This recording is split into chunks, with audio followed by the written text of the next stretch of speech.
Malampusong mitapos ang moabot sa 120 ka mga kabatan-unan sa Cagayan de Oro sa 10-day soft core skills training ubos sa programang Jumpstart Philippines Wave 10 sa pagpangulo sa Department of Labor and Employment Condole, kauban ang Public Employment Services Office Conpeso CDO sa kagamhanang lokal Hunyo 27, 2025. Ang Jumpstart program gipanday ubos sa Republic Act 10869 sa tinguha nga maandam ang mga kabatan-unan sa pagpanarbaho pinaagi sa mga nagkadaiyang trainings.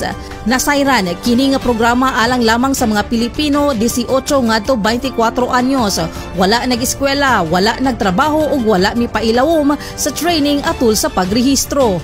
Ang graduation ceremony gipanguluhan ni PESO Manager Kathleen Kate D. Sorilla, Dole 10 CDO Field Office Director Emmanuel Toledo, uban sa hugot nga suporta sa Learning to Earning Pathways Organization, pinaagi ni LEAP Coordinator James Sandy Galamiton. Atol sa kalihukan, gipadangat ni SK Federation President Kenneth John Sakala ang iyang mainitong pagtimbaya sa mga kabatan-unan nga job starters na nagpakita sa ilang kaikag pagtapos sa programa.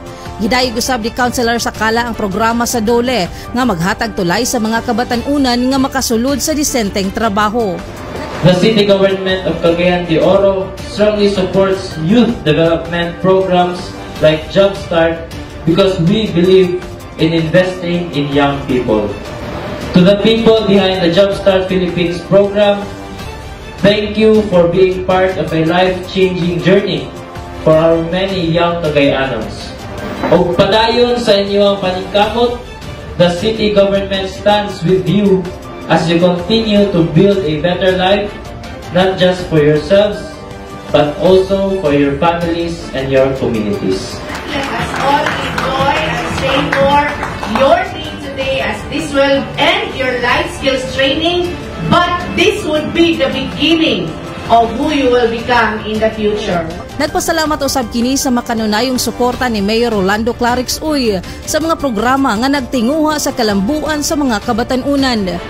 Human sa graduation, gipahigayon usab ang exclusive job fair alang sa mga job starters. Diin pipila kanila ang mga na-hired on the spot.